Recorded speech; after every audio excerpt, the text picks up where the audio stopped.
Hello and welcome to the Michael Mamas Show. I'm your host, Michael Mamas, and we're coming to you from Mount Soma, home of the Sri Someshwara Temple in the mountains of western North Carolina. How you doing, Scotty? We're good here, except That's for good. that wind. Yeah, yesterday, Saturday afternoon, I went out for a walk. It's beautiful here now, it's beautiful autumn weather, every day, day after day, beautiful autumn weather. So I was going for a little walk, and I could hear way in the distance what I thought at first was chanting. It was so far away, And so as I walked further, I got closer to the temple, and yeah, there were a bunch of, I thought pundits or what, in the temple chanting. So I went down there, and evidently it's a bunch of, they're not, pundits, they're not priests, but they're just devotees that are really good at chanting, and they did the Sri Rudram while Pandit Prasad was, making the offerings on the linga, and it was awesome, So I just sat down and I just sat there for a little over half an hour just listening, and those chants, especially when there are a bunch of them chanting together, it just carries you away, That was it was beautiful, So it's just so lucky to live here at Mount Soma. I mean, you just go for a walk and go down to the temple and all sorts of amazing things, amazing people. At any rate, today, there's so many little tidbits. Now, when I used to do my classes, and they would be like, 3 or 4 hours, 3 hours, 3 or 4 hours a day, usually Friday, Saturday, Sunday. And I'd fly to California and do a long weekend like that, or different places. I did in New York for a while, Rhode Island, all over. Of course, here at Mount Soma and in Nashville. But the less I prepared, the better, in a way. And what I would do is I'd just make a list of like one-liners, even like the one-liners in the what I have here. Not even one-liners, one word. Like like in this blurb, living beyond thoughts and emotions, space, time, intimate correlation, how to know God, just boom, boom, boom, like that. And so I'd have that list, and that would be all I had for the weekend. Sometimes I would just go through those points one after another and talk about them. Sometimes, I'd interact with the group from the beginning, and it would go off in a different direction, and we wouldn't touch any of those points. And maybe I'd save them for the next class, maybe not. But what I thought I'd do today, because I was like, gee, what should I podcast about? There's so much I want to talk about. I said, you know what? I'm just going to hit them all, And these are going to be in seed form. Now, there are, of course, problems with that. People may not really, really understand it, or a lot of times when I lecture, these are subtle points. It's delicate knowledge, and it's easy to misunderstand or go off on a tangent or try to relate it to something you already know. That was a thought I had just this morning, the distinction between learning and assimilating. A lot of times we have a paradigm or narrative, a belief system, and when we hear something new, we just try to assimilate it through association or whatever, try to assimilate it into our current paradigm without, having to go through the pangs of transforming your paradigm or abandoning that paradigm and starting to explore a new one. And so generally then what we tend to do is anything new, we assimilate it. And when we assimilate it, we can either fit it into our current paradigm, or if we can't figure out how it would fit into our current paradigm, we just reject it as false, and therefore we keep our current paradigm intact. That's just assimilation. It's just like anything that comes in, we digest it and grind it down into something that keeps our worldview intact. And then the other thing, that's assimilation, but now the other thing is learning. Real learning is different. And real learning is about developing the ability to transform your current identity, your current belief system, your current understanding. And that's rare. It's not so easy to do. But really, that's what certainly spiritual growth is all about. Because one of the bullet points I put here related to that, it's like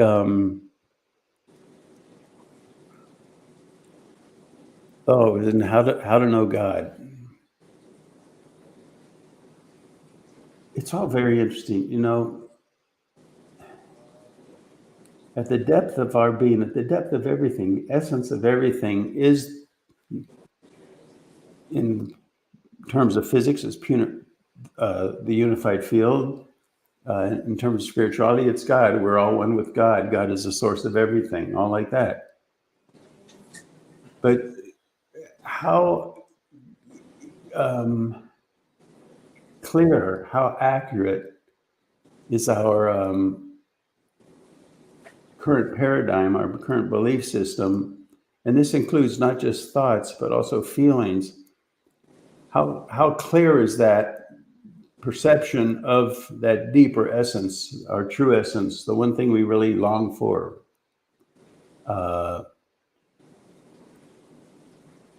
And oftentimes it's oversimplified or compromised, or it's just not that precise of an understanding.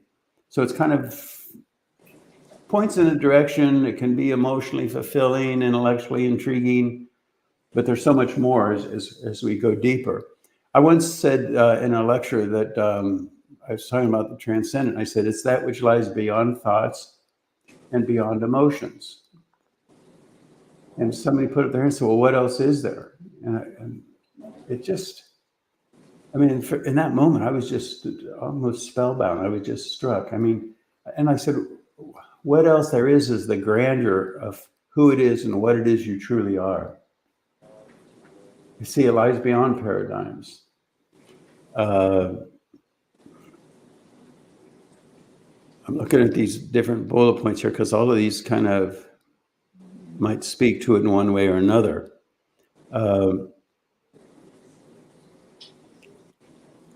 This indifference and passion.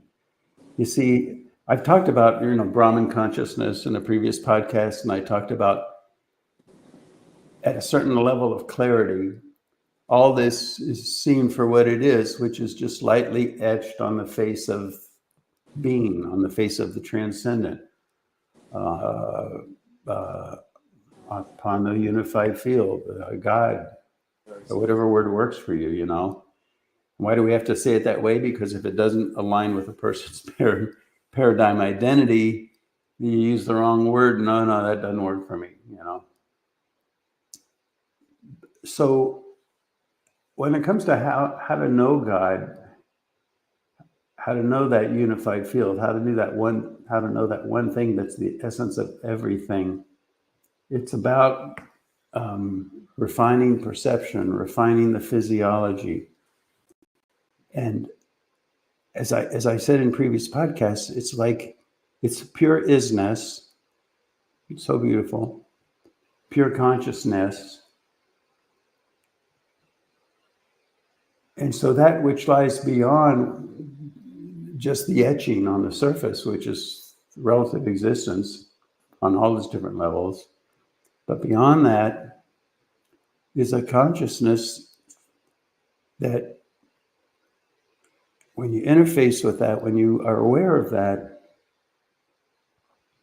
it's like a silent witness that has no opinion, no bias, just pure knowingness.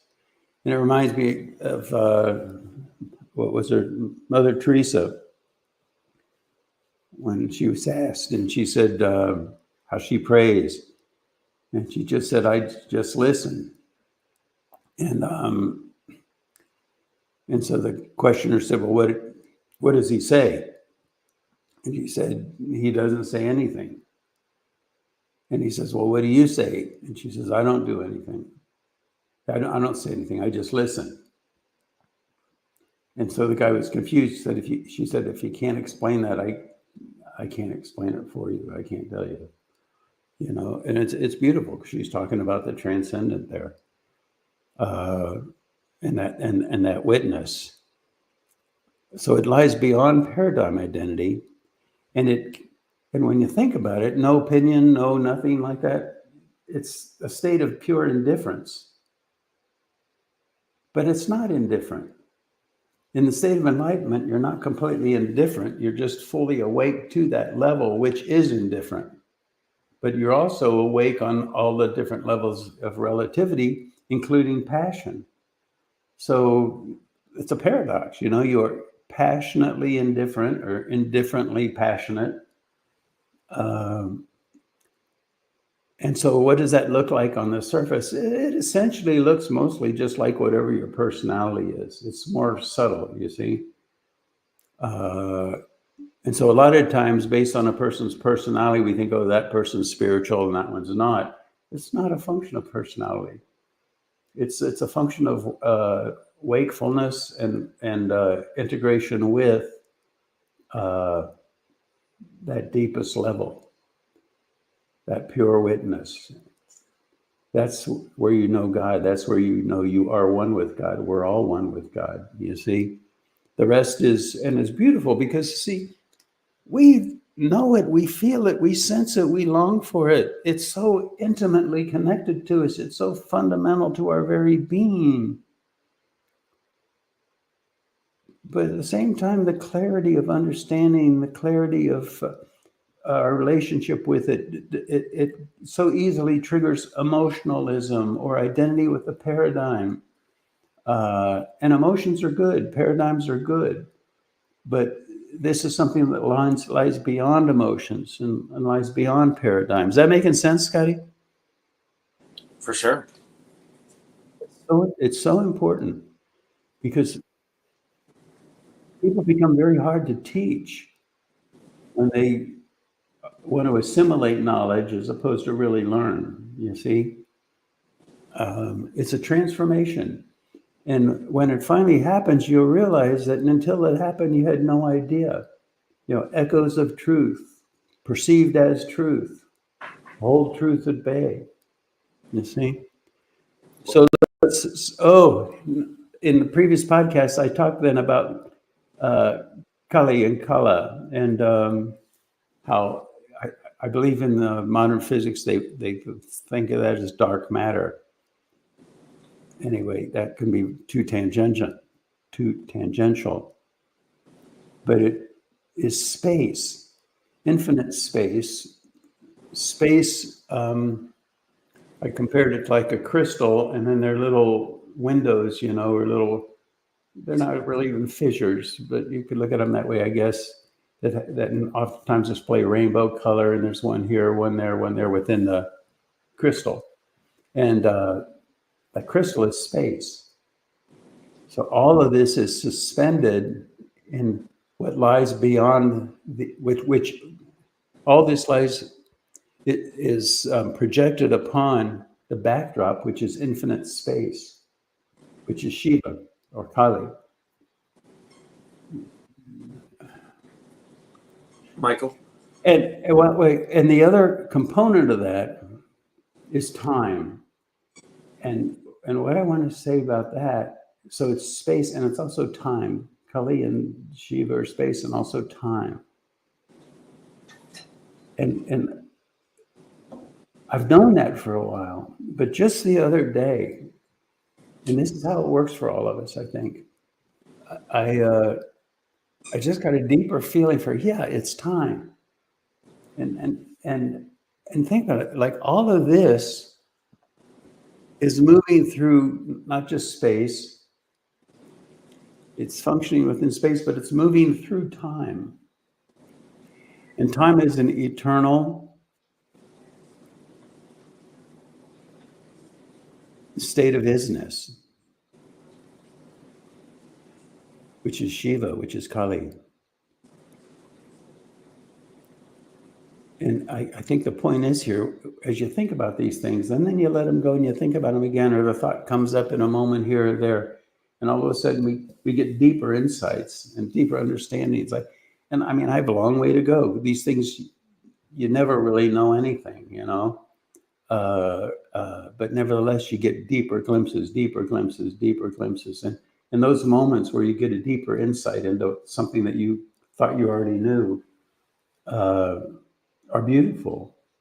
So, Scotty, I'm sorry I cut you off there. That's okay. You like always, you tend to clear Okay.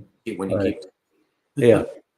So, and so another thing that's important, and this came up in the last podcast, because some people had a little trouble with it, when I talked about the hurricane that came up through Asheville, and there's so much destruction and so many lives and all the stories, things you see on the local news. I don't even want to repeat. They're just so horrific, really. But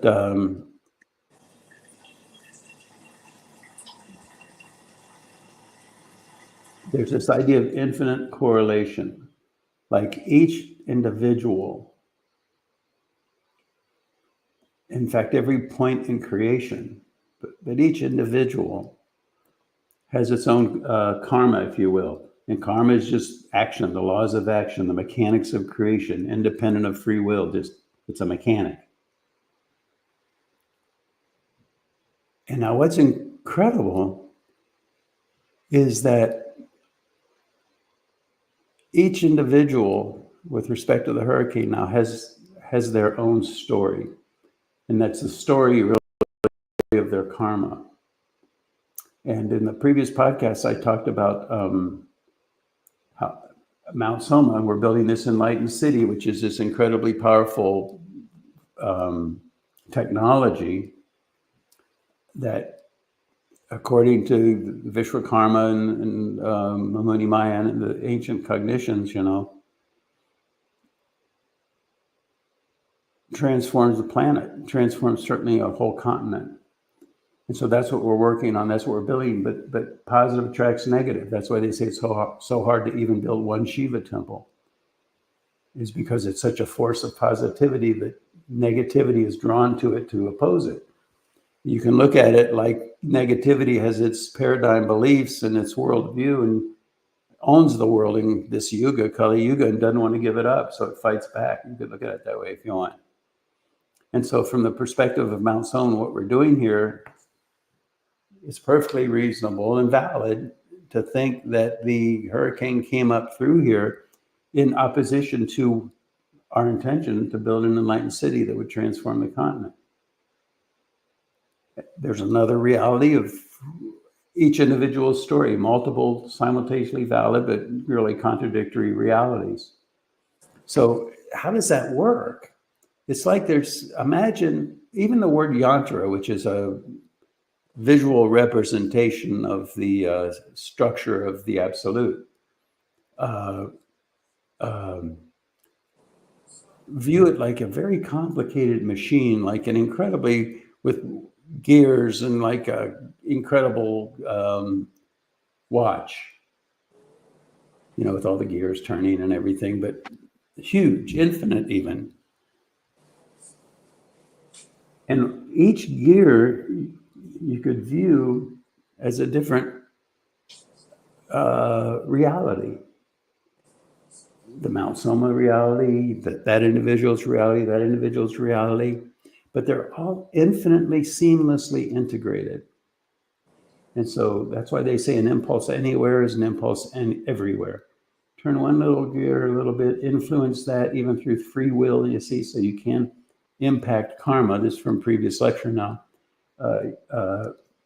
You can impact those laws of karma and influence them, Heisenberg's uncertainty principle, you know, free will. But the point is, any sort of little minuscule impulse there changes everything throughout creation. An impulse anywhere is an impulse everywhere, kind of like the butterfly effect, I think some people call it. So it's all interconnected.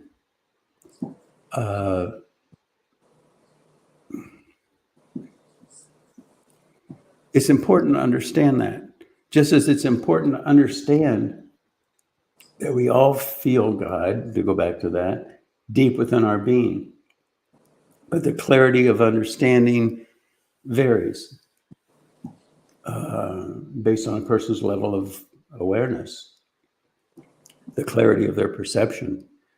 You see? So there's infinite correlation between all these different realities, just like there's infinite correlation between every gear with every other gear in the whole mechanic of creation. It's incredible. And that's why, somebody once, I told this, that somebody was saying that, they said, do you mean to tell me that if there's an airplane crash and 200 people die, all 200 people were meant to die in that moment based on their karma? The answer to that question is yes. It's remarkable. I think I mentioned equanimity earlier, but that witness value, that transcendental value, it's a state of pure equanimity. And I remember some years ago, I had some problems in my personal life. And I remember I said something to the pundit to the effect that, man, when am I ever going to be happy now? And he just, almost like a throwaway line, he said, don't go for happiness, go for equanimity. And it's because that equanimity can be there eternally. But happiness, unhappiness, yin creates yang, as they say. It's like glucose spiking. You see, why do people like sugar? Because it spikes glucose. It's sweet and it spikes glucose, and you get this high, and then, of course, then you crash and you get this low. Yin creates yang, right?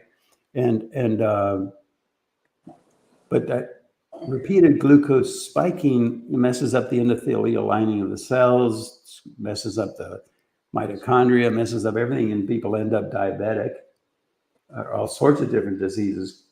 So many different diseases can really be linked fundamentally to glucose spiking, but we're addicted to it. So equanimity in the physiology would mean eating in a way where you're not riding this roller coaster of a glucose spike, and then it destroys the physiology, another glucose spike, and you're happy, and you're unhappy, and as it goes up and down. And so much of cutting edge physiology talks about how to prevent glucose spiking. It has to do with not eating, high fructose corn syrup, and oftentimes not to just eat particularly high glucose carbohydrates alone. And if you have a meal and you have, a protein and mashed potatoes, it's good to eat the protein first because that stabilizes the glucose level, and then it kind of buffers. So when you eat the mashed potatoes, it doesn't start throwing your glucose all over the place. And the point is, we're not just addicted to glucose spiking and the physiology with respect to food. It's the world of glucose spiking. We shoot for highs, we shoot for ultra happiness, and then we spike down, and it goes the other way. And that's the stuff that wars are made out of. I mean, there's just one big, huge glucose spiking mentality that permeates the world. And wars are built out of that thing. People get so upset and they get so angry, and so they punch. And so what happens is the other guy punches back, and so it's aggression, attack, back and forth, back and forth, back and forth. It's the age of glucose spiking in a very transgradient sense, in very multiple different ways. Another thing, and again, these are seeds. I mean, we could talk about any one of these things for hours. I want you to work that out for yourself. And you're not going to do it if you hold on to a certain paradigm identity and try to impose that upon. These things, if you allow them to, everything really, if you allow it to, can expand our understanding, expand our awareness.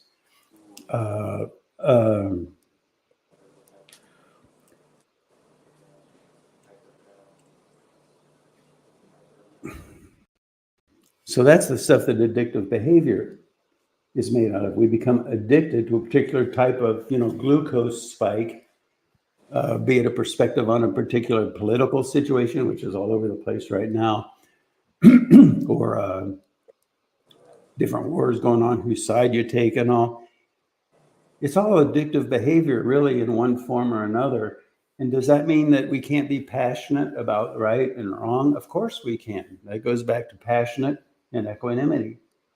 And equanimity is like the tail of the kite. So the kite can soar without spinning out, you see.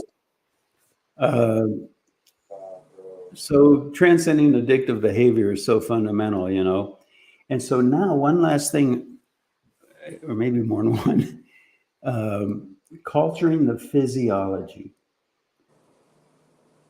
That's not really, I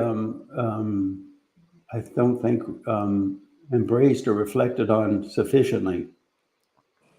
Half of religion, half of spirituality, half of religion is spirituality. The other half is culture. And culture is the awareness of the people. And so we become and we function a particular way based upon our culture. But there's also the culture that we choose to join as in our educational pursuits, as a career. And so we culture the physiology accordingly. A linesman for a football team cultures their physiology in a very different direction than even the quarterback, but certainly than a ballerina or a physicist. And so we need to be careful, because a lot of times, this is good, and that's good, and it becomes a hodgepodge, as opposed to really finding your dharma, your what is consistent with your true nature, and culturing your physiology in a manner that's in accord with that. And again, with his glucose spiking mentality, we become sort of like that Buckaroo Banzai character in some, grade B movie, I guess, where he was a brain surgeon, a superhero, you name it, he was it. 007 agent and all like that. And so finding your true nature can get shrouded if we try to embrace all these different inputs for all these different cultural modalities that push the physiology this way and then that way and this way, and then we're glucose spiking all over the place. One thing, Anandamaya, one thing I heard about her that was really beautiful, and it's kind of like, what is a hermit? She basically didn't want to go anywhere. She just basically stayed home and didn't feel a lot of allure to go out in the world.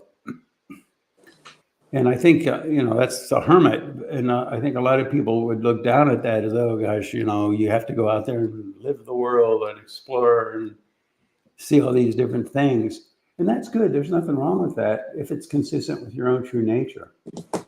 But I think a real hermit, there are hermits that are hermits just because they're socially undeveloped, and uncomfortable.